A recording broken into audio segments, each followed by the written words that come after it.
The moment I find her second phone buried in a drawer under a pile of receipts and warranties, my heart freezes. I stare at the slim device, a cheap burner model I've never seen before, and my mind races with possibilities I'm not ready to face.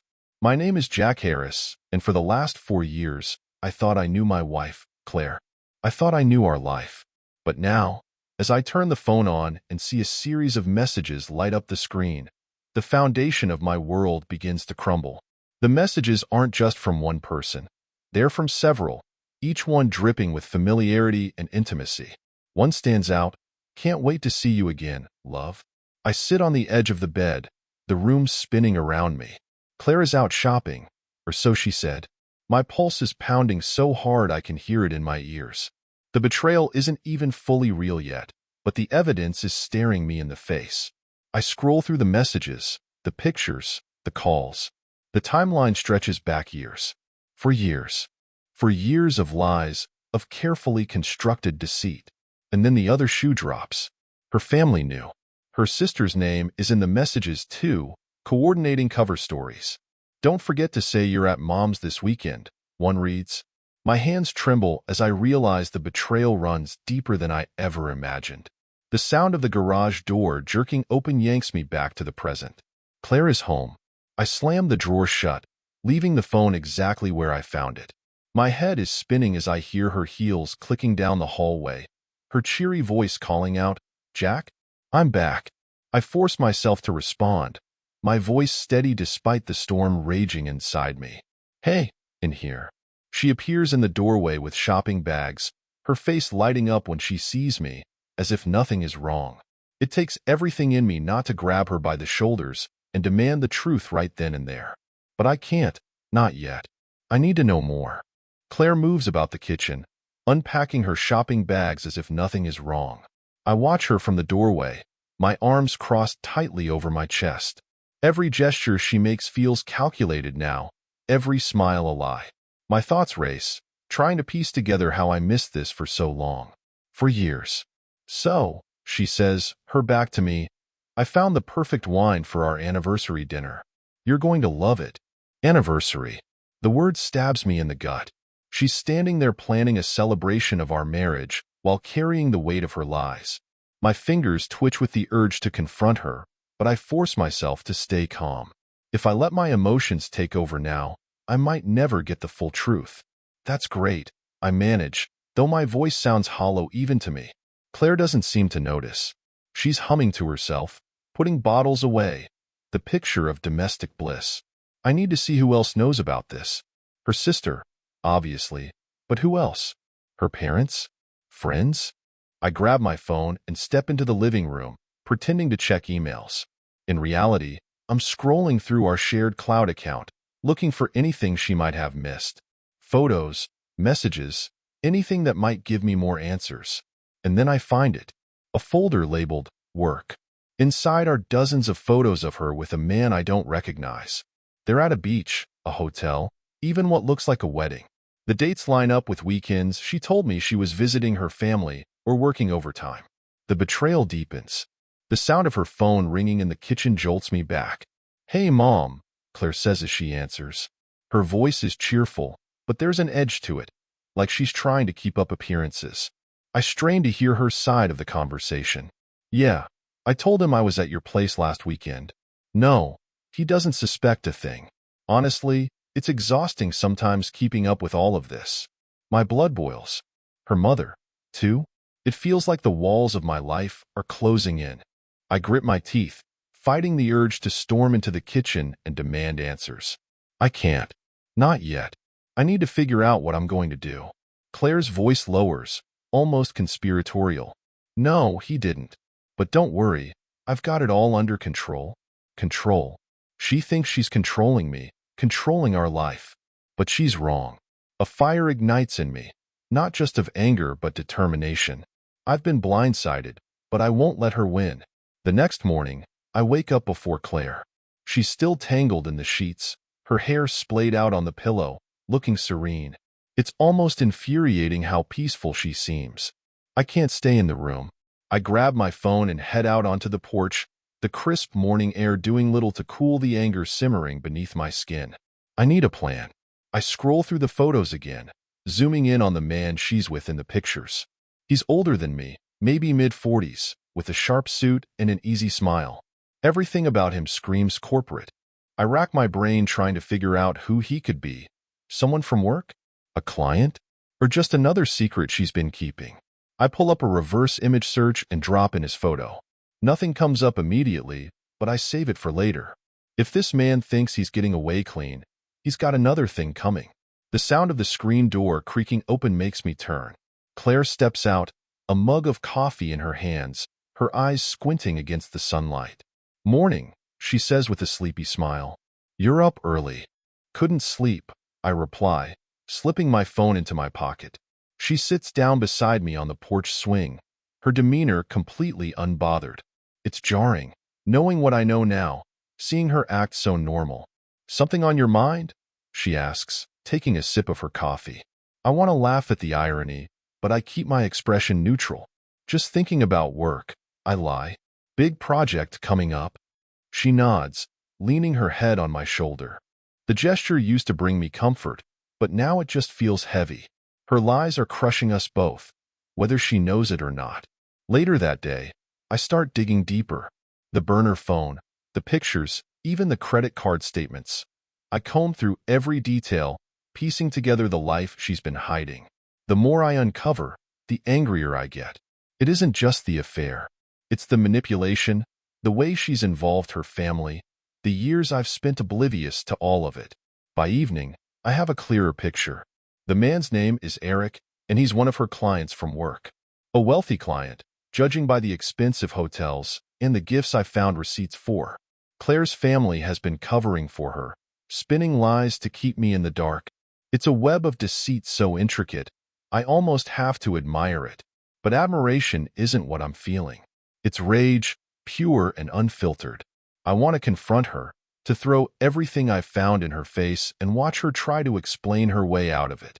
But I know better. If I act too soon, she'll just twist the truth again. I need undeniable proof, something that leaves no room for lies. That night, as Claire sleeps beside me, I lay awake plotting my next move. If she thought she could keep me in the dark forever, she was dead wrong. The next day, I make my move. While Claire is at work, I take her burner phone and sync its data to my laptop. My hands tremble as I wait for the files to transfer. Every text, every call, every photo. It all paints a picture of someone I don't even recognize. My wife. My partner. The woman I promised to love for better or worse. Messages with Eric are the bulk of it. They're flirty, explicit, filled with plans and promises. But it's not just him. There are others. Conversations with her sister, her mother, even a close friend, all detailing ways to keep me oblivious. One message from her sister stands out. "He's so naive. He'll never figure it out." Naive. The word stings like a slap. They've been laughing at me, treating me like some fool too blind to see the truth. My jaw tightens as I scroll through the messages, each one fueling the fire inside me. I copy everything onto a secure drive and wipe my fingerprints from the phone before returning it to its hiding spot. By the time Claire comes home, I've calmed my outward demeanor, but inside, I'm a volcano ready to erupt. She greets me with a kiss on the cheek, a casual, "How was your day?" as if everything is normal. I play along, forcing a smile and giving her the same non-committal answers I've given for years. But now, every interaction feels like a performance. I'm no longer her husband. I'm an investigator, gathering evidence to tear her lies apart. As she chats about her day, I catch a slip. "I had lunch with Sarah," she says, but I know from the GPS tracker I installed on her car that she was parked outside a hotel for nearly 2 hours. The calmness in her voice as she lies so effortlessly makes my stomach churn. "Oh, that's nice," I say, hiding the venom in my tone. "Where'd you two go?" She hesitates for the briefest moment, then recovers. "That little bistro downtown. You know, the one with the outdoor seating?" I nod, pretending to accept her story, but my mind is already racing. If she's bold enough to lie to my face, she thinks she's invincible. That's her mistake. That evening, as Claire showers, I make another move. I call a private investigator I found online, a man with years of experience exposing infidelity. I tell him everything, sparing no details, and he agrees to meet with me the next day. If I'm going to confront her, I need every scrap of proof I can get. As I hang up, the sound of the water stops, and Claire steps out of the bathroom, wrapped in a towel. She smiles at me, but I can't bring myself to return it. She's beautiful, no doubt, but now all I see is the stranger behind the mask. I climb into bed beside her that night, the weight of the coming days pressing down on me. For now, I have to pretend to be the clueless husband, the trusting partner. But soon, the truth will come out. And when it does, there will be no pretending left. The private investigator's office is tucked away in a nondescript building downtown, the kind of place you'd walk past without a second glance. I park a block away and make my way inside, my heart pounding with a mix of anticipation and dread. The receptionist barely looks up as she gestures me toward a door down the hall. Inside, the investigator, a wiry man in his 50s with sharp eyes and a no-nonsense demeanor, motions for me to sit. "Jack Harris?" he asks, flipping open a notepad. "That's me," I reply, my voice steady despite the storm inside. He listens intently as I lay it all out. The burner phone, the photos, the messages, the lies. When I finish, he leans back in his chair, steepling his fingers. "You've got a solid case already, but if you want to nail this down, I'll need a few days to follow her. Hotel visits, phone calls, meetings. I can document it all." I nod, feeling a strange mix of relief and anxiety. Do whatever it takes. He hands me a contract, and I sign without hesitation. As I leave, he assures me I'll have everything I need soon. The thought is both comforting and terrifying. Soon, I'll have undeniable proof. Soon, I'll have no choice but to confront her. Back home, Claire is in the kitchen again, this time making dinner. The smell of garlic and spices fills the air, but it does nothing to mask the bitterness I feel. She glances up as I walk in, her face lighting up in a way that used to make my heart swell. "Hey, you're home early," she says, setting down a cutting board. "I thought you had that late meeting." "I did," I reply smoothly. "It wrapped up faster than I expected." She doesn't question it, just smiles and goes back to chopping vegetables. Watching her move so easily through our home, acting as if everything is fine, makes my stomach churn. How many nights has she come home to me like this, fresh from one of her business meetings or weekends with family, hiding her double life behind that perfect smile? I sit at the table, pretending to scroll through my phone while she chats about her day. It's all small talk. Her coworkers' annoying habits, the traffic downtown, a recipe she wants to try. I respond just enough to keep the conversation going, but my mind is elsewhere, replaying every detail I shared with the investigator. When she finally sets the plates down, she leans in for a kiss, and I let her. It's mechanical, void of the warmth we used to share, but she doesn't seem to notice. Or maybe she's just that good at pretending. As we eat, I study her, looking for cracks in the facade. Does she know I'm onto her? Does she suspect I've been gathering evidence? If she does, she hides it well. That night, as she sleeps beside me, I get a text from the investigator. Got a lead. She'll be meeting someone tomorrow afternoon. We'll follow up. I stare at the message, my chest tightening. Tomorrow, everything could change. Tomorrow, the lies might finally unravel. The next day, I find myself checking my phone obsessively, waiting for updates from the investigator. Every buzz sends a jolt through me, my mind racing with possibilities. Is this it? Is he closing in on the truth? Claire seems unfazed as she leaves for work, her usual smile plastered on her face. "Don't wait up for me," she says, grabbing her bag. "I've got a late meeting with the team tonight." "Of course," I reply, my voice even. Inside, I'm screaming. The moment her car disappears down the street, I call the investigator. He picks up after 2 rings. "She's on the move," he says. "Left work early. I've got eyes on her." I exhale, gripping the phone tighter. Where is she going? Looks like a hotel downtown. I'll let you know once I confirm. I hang up and pace the living room, my hands trembling. It's happening. The walls are closing in on her. and she doesn't even know it. Hours crawl by before my phone buzzes again. It's a text from the investigator, Hilton, room 204. She's with him. The words hit me like a punch to the gut. I sink into the couch, the reality of it all crashing down around me. She's not just lying. She's actively living this other life. Right now, in some anonymous hotel room with him. I stare at the text, my vision blurring. Part of me wants to drive straight there, to kick down the door and confront them both. But another part, the rational part, knows it's not time yet. I need more. I need to see it with my own eyes. Grabbing my car keys, I head out. The drive to the Hilton feels like a lifetime. My knuckles are white on the steering wheel, my jaw clenched so tight it aches. When I pull into the parking lot, I spot the investigator's car immediately. He's sitting inside, camera in hand, his gaze locked on the building. I park a few spaces away and walk over. He nods in acknowledgement, then hands me a set of photos. "This just happened," he says. I flip through the images, my stomach twisting with every shot. Claire walking into the hotel, laughing with Eric. Claire taking his arm as they head toward the elevators. Claire disappearing into room 204. "Do you want to go in?"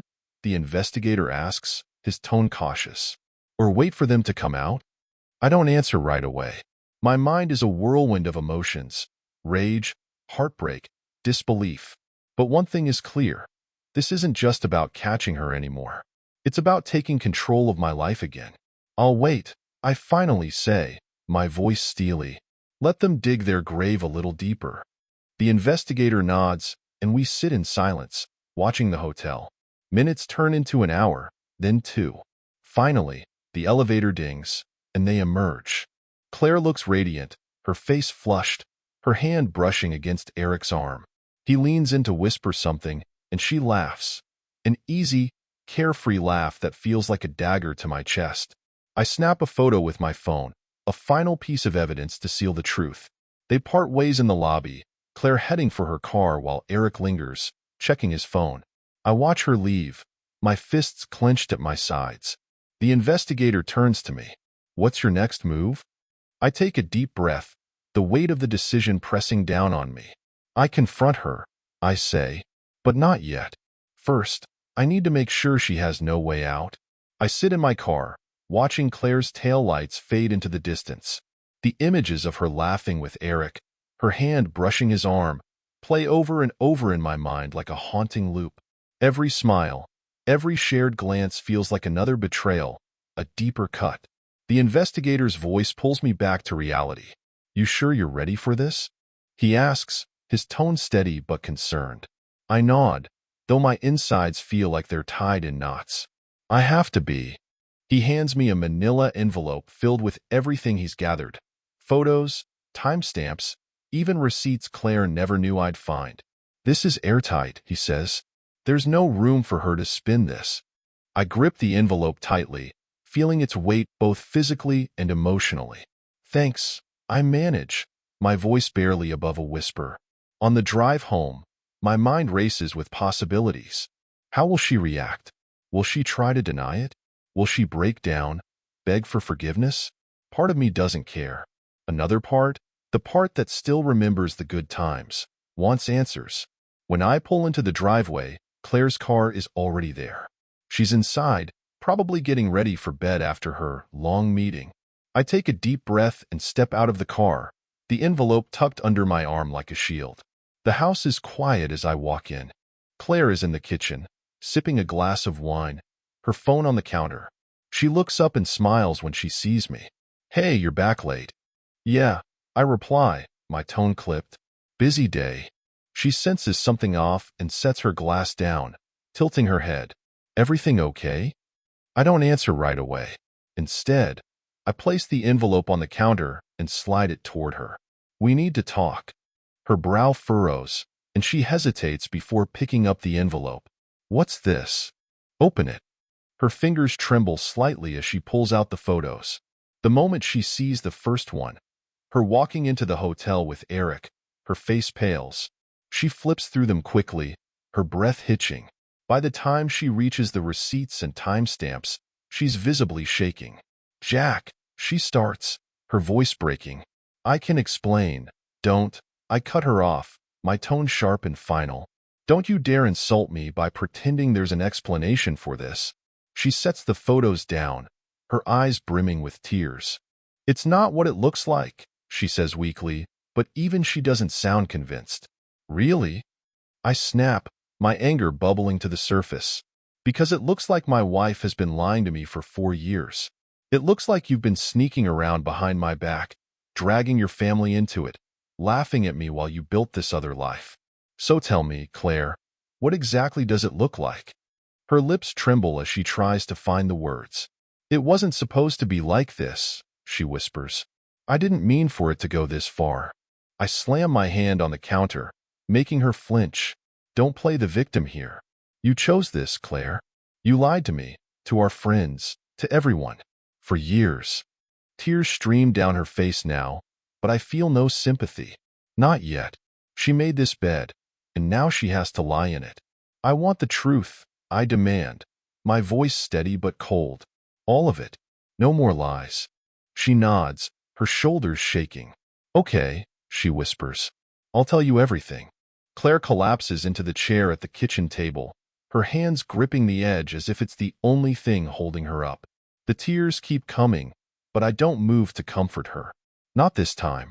I stand there, arms crossed, waiting for her to speak. It started at work, she begins, her voice barely above a whisper. Eric was charming. He made me feel seen, appreciated in ways I hadn't felt in years. My jaw tightens, but I stay silent. I want her to keep talking, to dig her own grave with every word. At first, it was just harmless flirting, she continues, staring down at the photos in front of her. Then coffee meetings turned into lunches. Lunches turned into dinners. I didn't plan for it to happen, Jack. I swear. You didn't plan for it to happen? I echo, my voice sharp. 4 years, Claire. For years of lies. You expect me to believe that was an accident? She flinches but doesn't argue. I know I messed up. I know I broke your trust, and I hate myself for it. Not enough to stop, I fire back. Not enough to tell me the truth before I found out on my own. She nods, tears spilling down her cheeks. You're right. I was selfish. I didn't want to lose you, but I didn't want to let him go either. I let out a bitter laugh, shaking my head. So you just had it all, didn't you? Me at home, him on the side. Must have been quite the life. Her sobs grow louder, and she buries her face in her hands. I don't expect you to forgive me, she says between gasps. I don't know what to do. I lean in, my voice low and steady. You're going to tell me everything, Claire. Every single detail. Because I deserve to know exactly how much of my life you've stolen from me. She hesitates, but the look in my eyes must convince her I'm serious. Slowly, she starts talking about the late-night work meetings, the trips she claimed were with family, the excuses she spun to cover her tracks.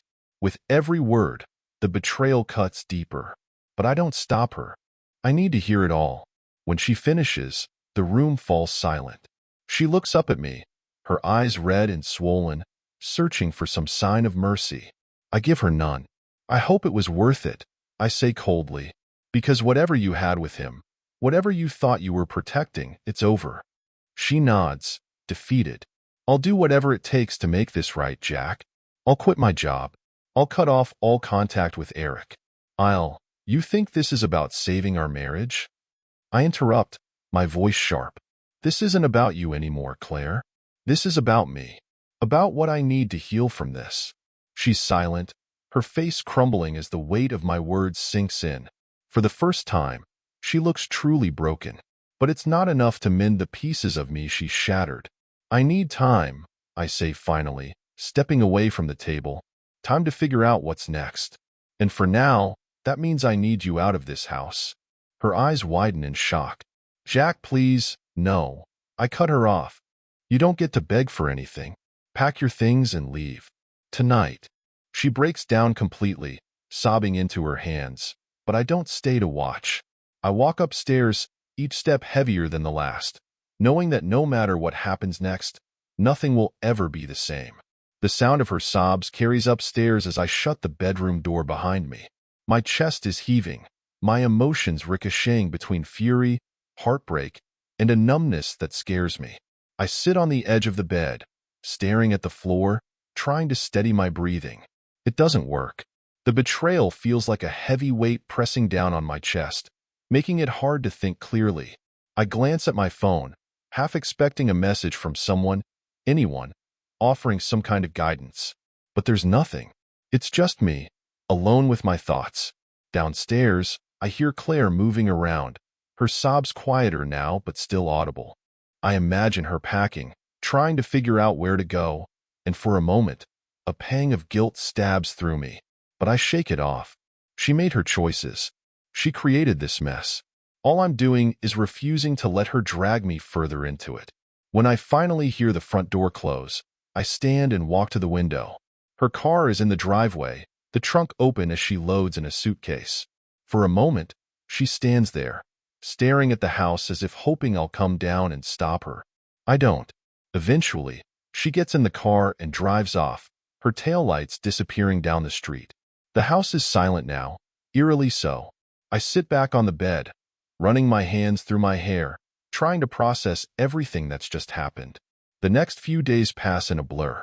Claire sends me texts, long, rambling messages apologizing, promising to change, begging me to let her come home. I don't respond. I can't.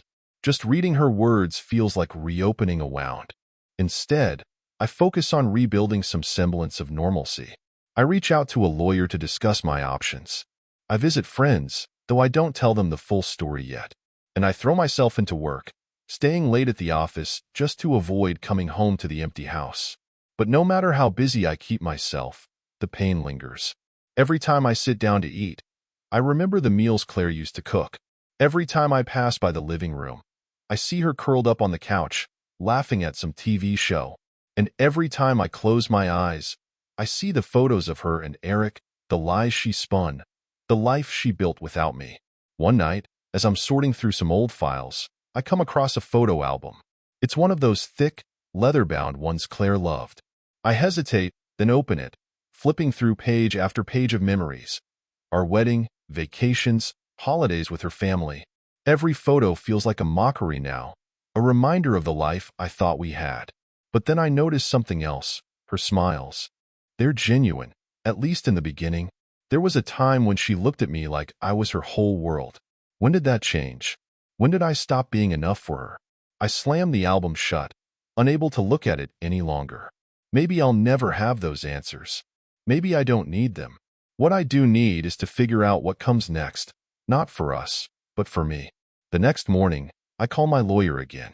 This time, I tell him I'm ready to move forward. It's time to take back control of my life. The lawyer's office feels cold, sterile. The walls are painted a neutral beige, the furniture utilitarian, almost clinical. I sit across from Mr. Fields, a no-nonsense man in his late 40s, as he flips through the stack of documents I've provided. "You've done your homework," he says, glancing at me over the rim of his glasses. "Photos, receipts, text messages. This is a solid case for divorce on grounds of infidelity." I nod, though the words still sting. Infidelity, divorce. I never imagined those words would define my marriage, but here we are. "What's your goal here?" he asks, setting the papers down.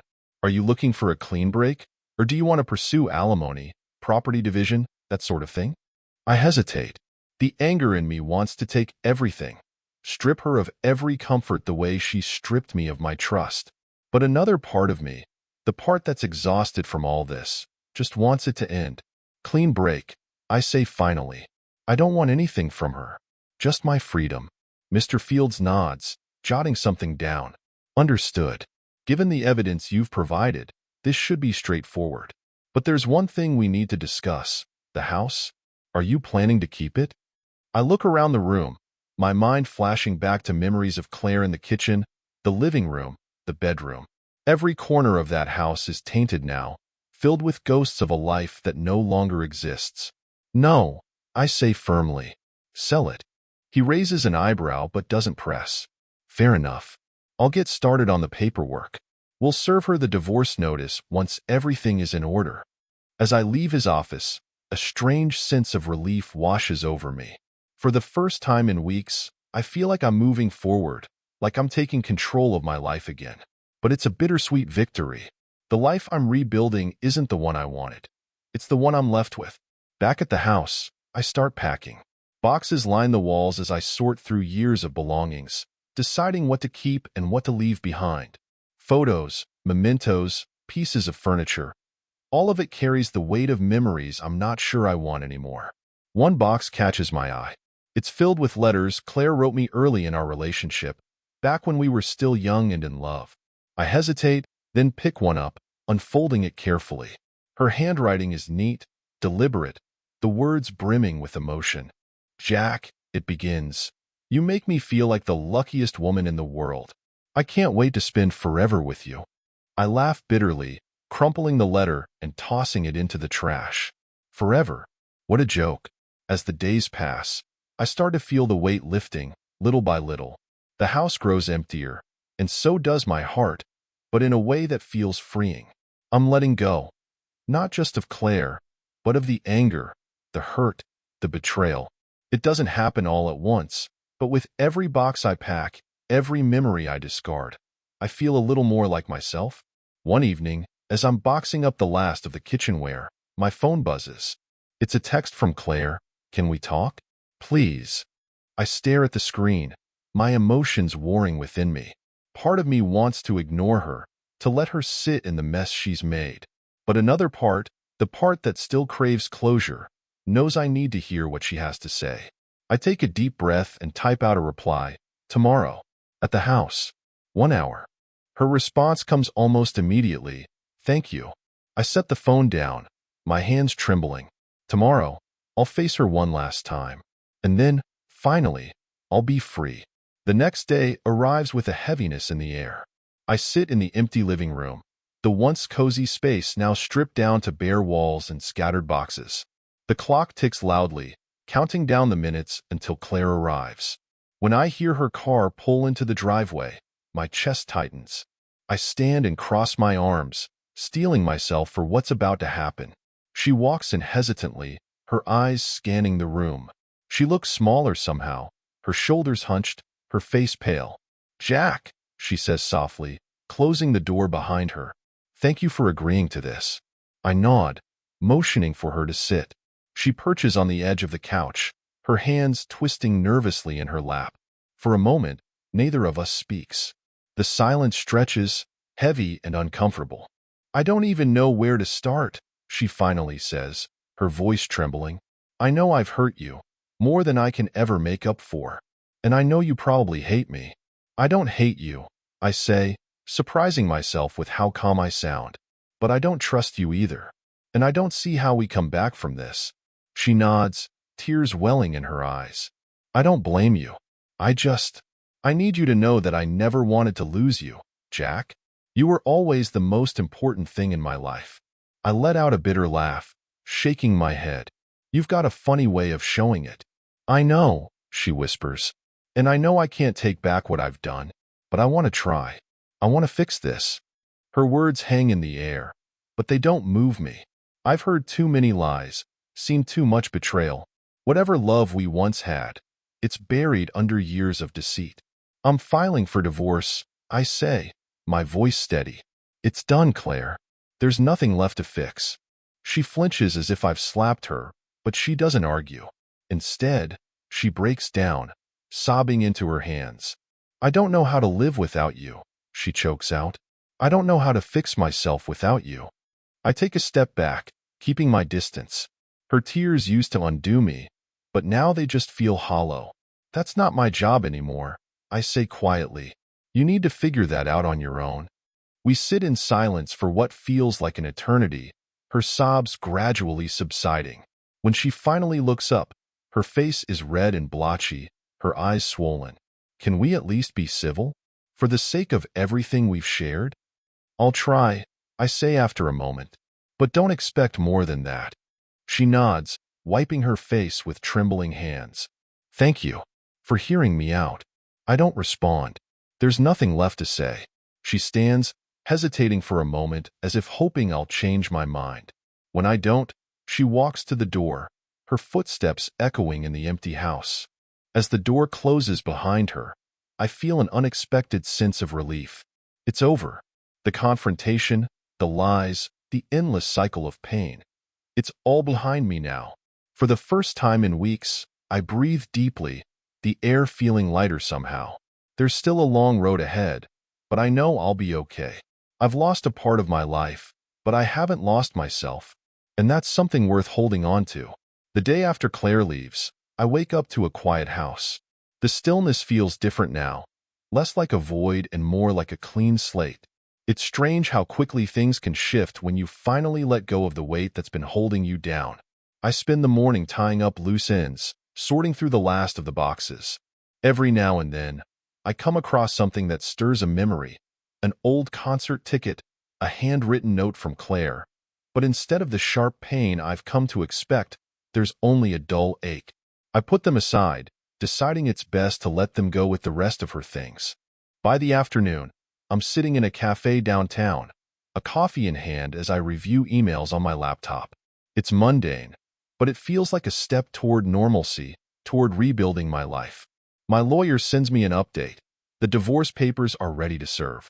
The thought sends a ripple of finality through me, but also a strange sense of freedom. I reply quickly, giving him the green light to proceed. There's no turning back now.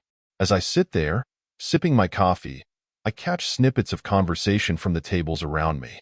Couples laughing, friends chatting. It all feels distant, like I'm watching life from behind a glass wall. But instead of feeling left out, I feel hopeful. Someday, I'll be on the other side of that glass again.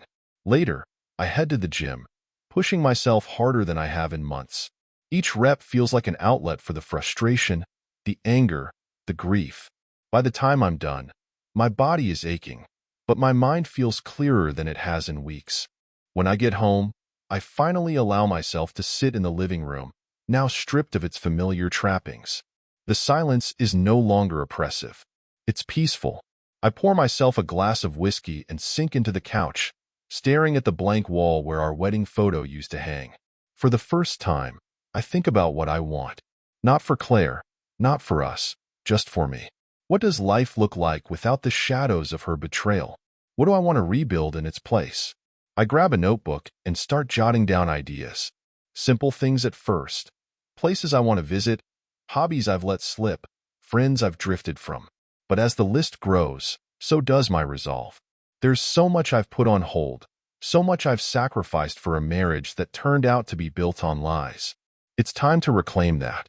That night, as I lie in bed, the house feels different. It's not haunted by what's been lost. It's alive with the possibilities of what's to come. For the first time in a long time, I fall asleep without the weight of betrayal pressing down on me. A week passes, and the process of rebuilding my life begins in earnest. I dive into work with a focus I haven't felt in years. The projects that once seemed mundane now feel like opportunities, small steps toward reclaiming a sense of purpose. My coworkers notice the change, commenting on my energy and drive, though they have no idea what's fueling it. At home, the transformation is more visible. The house, stripped of Claire's presence, starts to feel like mine again. I rearrange the furniture, repaint the walls, even splurge on a few new pieces of art. It's therapeutic, giving the space a new identity, one that reflects who I am now. I also reach out to old friends, people I've drifted from over the years, partly because of Claire's influence and partly because I was too consumed with maintaining the illusion of a perfect life. The responses are warm, welcoming. It reminds me that I haven't lost everything. One evening, I meet up with Mike, my best friend from college. We haven't seen each other in over a year, but the moment we sit down at the bar, it's like no time has passed. We laugh, reminisce, and for the first time, I tell someone the full story. "Man," Mike says, shaking his head as he takes a sip of his beer. "I always thought Claire was a little controlling. But this? Jesus, Jack. I'm sorry you went through that. I should have seen it sooner," I admit, swirling the whiskey in my glass. There were signs, but I ignored them. I wanted to believe in her, in us. Mike claps me on the shoulder, his grip firm. "You're better off without her. And you're stronger than you give yourself credit for." Just look at what you're doing now, picking up the pieces, moving forward. Not everyone can do that. His words stick with me as I drive home. Stronger. It's not how I feel most days, but maybe he's right. Maybe the strength isn't in avoiding the pain. It's in facing it, owning it, and refusing to let it define me. The next morning, as I'm sorting through some paperwork, my phone buzzes. It's an email from the lawyer. Claire has been served. She didn't contest the papers. The divorce is moving forward. I sit back, exhaling deeply. It's not relief, exactly, but it's something close. The process isn't over, but it's a step closer to closure. That evening, I decide to celebrate in my own quiet way. I cook a meal, something simple but satisfying, and open a bottle of wine I've been saving. As I eat, I reflect on how much has changed in such a short time. There's still pain, still moments when the weight of it all threatens to crush me. But there's also a flicker of hope, a sense that the worst is behind me. When I finish dinner, I sit on the porch, watching the sun set over the neighborhood. The colors streak across the sky, vibrant and alive, a reminder that even the darkest days end in light. For the first time in weeks, I feel something I haven't felt in a long time: peace. The days blur into weeks, and I start to rediscover the pieces of myself I had forgotten. I pick up old hobbies, photography, woodworking, things that once brought me joy before I let them fall by the wayside. My weekends are no longer spent tiptoeing around Claire's moods or covering for her lies. Instead, they're mine to fill however I choose. One Saturday, I take my camera to the park, the same one where Claire and I used to go during better times. At first, it feels strange, almost like I'm trespassing on old memories. But as I walk the familiar paths, I realize I'm reclaiming them, making them my own again. The light is perfect, soft and golden, and I lose myself in capturing the world around me. A couple laughing on a bench, kids playing tag, the way the leaves catch the sunlight just so. For a few hours, I forget about everything else. It's just me, the camera, and the quiet beauty of the world. When I get home, I upload the photos to my computer, scrolling through them with a sense of satisfaction. It feels good to create something again, to focus on the present instead of dwelling on the past. That night, I receive an unexpected text from Claire. It's short, just a few words. "Can we talk?" I stare at the screen, my stomach tightening. We haven't spoken since she left the house, and part of me hoped we never would. But another part of me, the part that craves closure, knows this conversation is inevitable. After a long pause, I reply, "Tomorrow, noon, at the park." The next day, I arrive early, choosing a bench under a large oak tree. The park is quiet, the air crisp with the promise of autumn. I sit with my hands in my lap, watching as Claire approaches from across the lawn. She looks nervous, clutching a scarf around her shoulders as though it's the only thing keeping her together. "Hi," she says softly, stopping a few feet away. "Hi," I reply, motioning for her to sit. She hesitates, then sits beside me, her hands twisting in her lap. For a moment, neither of us speaks. The silence is heavy, but I'm in no hurry to break it. Finally, she clears her throat. I wanted to see how you're doing." I raise an eyebrow. "You mean after you tore my life apart?" She flinches, but to her credit, she doesn't look away. "I deserve that. I know I do. And I'm not here to make excuses or ask for forgiveness. I just wanted to say I'm sorry. For everything." Her voice wavers, and I can see the sincerity in her eyes. But it doesn't change what she's done. It doesn't erase the years of lies, the betrayal, the pain. "I appreciate that," I say evenly. "But an apology doesn't fix this, Claire. It doesn't undo the damage." "I know," she whispers, her gaze dropping to her hands. I don't know how to move forward without you." "That's not my problem anymore," I say, my tone firm but not unkind. "You made your choices, Claire, and now you have to live with them, just like I have to live with mine." She nods, tears slipping down her cheeks. "I really did love you, Jack. I still do." I shake my head, standing up. "If you loved me, you wouldn't have done this. Love isn't just words, Claire. It's actions. And yours showed me everything I needed to know." Her sobs follow me as I walk away, but I don't look back. I can't. I've spent too much time looking back already. It's time to look forward. Walking away from Claire that day feels like the final piece of a weight lifting off my shoulders. The park, once a place tied to her, now feels like mine again. The decision to walk forward, to leave her tears and pleas behind, is the moment I choose myself for the first time in years. In the days that follow, life begins to feel less like survival and more like living. The sale of the house is finalized, and I move into a smaller, modern apartment on the edge of the city. The space is a blank canvas, and I take my time decorating it with pieces that feel uniquely mine. It's not about erasing the past, it's about building something new. I also take the time to connect with old friends, the kind who stick around even when life pulls you apart. Mike comes by one evening with a case of beer and his usual sarcastic wit. We spend hours laughing, reminiscing about college and swapping stories about our lives now. "You're doing good, man," he says, clinking his bottle against mine. "Better than most would, given everything." "Feels like I'm finally getting there," I admit, leaning back on the couch. "It's been a hell of a ride." Mike smirks. "Well, you're back in the driver's seat now. So where to next?" It's a question I've been asking myself a lot lately. For so long, my life was about Claire. Making her happy, fixing her problems, trying to hold together something that was already falling apart. Now, for the first time, the road ahead is mine to choose. The next weekend, I book a solo trip to the mountains. The crisp air, the solitude, the towering trees. It all feels like a balm to my soul. I hike for hours, pushing myself up steep trails, my legs burning but my mind clearer with every step. At the summit, I sit on a rocky outcrop and look out at the sprawling vista below. It's quiet, peaceful, and for the first time in a long time, I feel whole. Back at the apartment, I hang a framed photo I took on the trip, sunlight breaking through the trees, casting golden beams on the forest floor. It's a reminder of where I've been and where I'm going. One evening, as I'm settling into my new routine, I get a call from my lawyer. "Good news," he says. "The divorce is finalized. It's official." The words hit me with a strange mix of emotions: relief, sadness, closure. "Thanks," I say, my voice steady. "I appreciate everything you've done." When I hang up, I pour myself a glass of whiskey and sit on the balcony, the city lights twinkling below. The marriage is over, the chapter closed. But for the first time, I don't feel like I've lost something.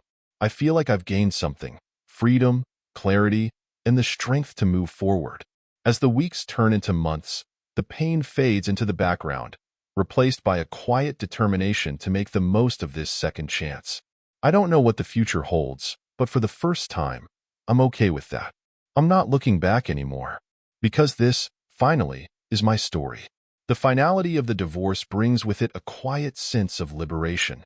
It's not the joyous celebration some might imagine, but it's freeing in its own way. The weight of betrayal no longer defines me. It's just part of the story, a chapter that's now closed. I focus on the present, on building a life that feels authentic to who I am. I find myself trying new things: a pottery class, a cooking workshop, even joining a local hiking club. Some of these experiments stick, others don't, but each one feels like a step forward, a way to reclaim the parts of me that got lost along the way. One Saturday, during a hiking trip with the group, I meet a woman named Elena. She's sharp, confident, with a laugh that fills the air around her. We fall into an easy conversation on the trail, talking about everything from favorite books to the best local coffee spots. By the time we reach the summit, I realize I'm smiling more than I have in months. Over the next few weeks, we meet for coffee, then dinner, then another hike. There's no rush, no pressure, just two people getting to know each other. Elena's presence is refreshing, her openness a stark contrast to the tangled web of deceit I left behind. For the first time, I begin to think about the possibility of love again, though I tread carefully, guarding the lessons I've learned. In the meantime, I throw myself into my photography, rediscovering the passion that once defined me. My work starts gaining attention: local galleries, small publications, and I feel a sense of pride in creating something that's entirely mine.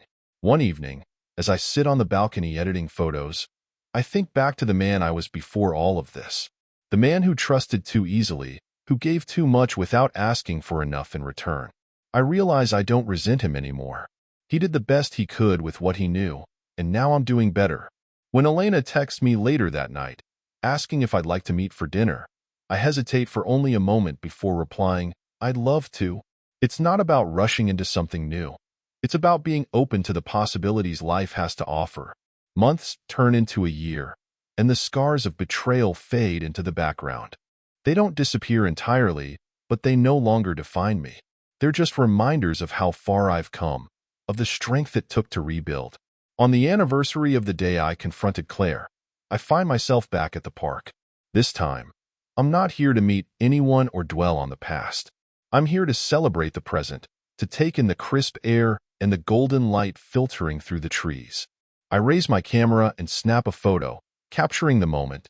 It's a simple act, but it feels significant, a way of saying, this is mine. This is my life, and it's beautiful. As I walk back to my car, I feel lighter, freer than I have in years. The road ahead is still unwritten, but for the first time, that doesn't scare me. It excites me, because now, I know I have the strength to create a story worth living. And this, I realize, is just the beginning. If this story resonated with you, share your thoughts in the comments below. Have you ever faced betrayal or had to rebuild your life from scratch? Tell us your story. We'd love to hear how you overcame it.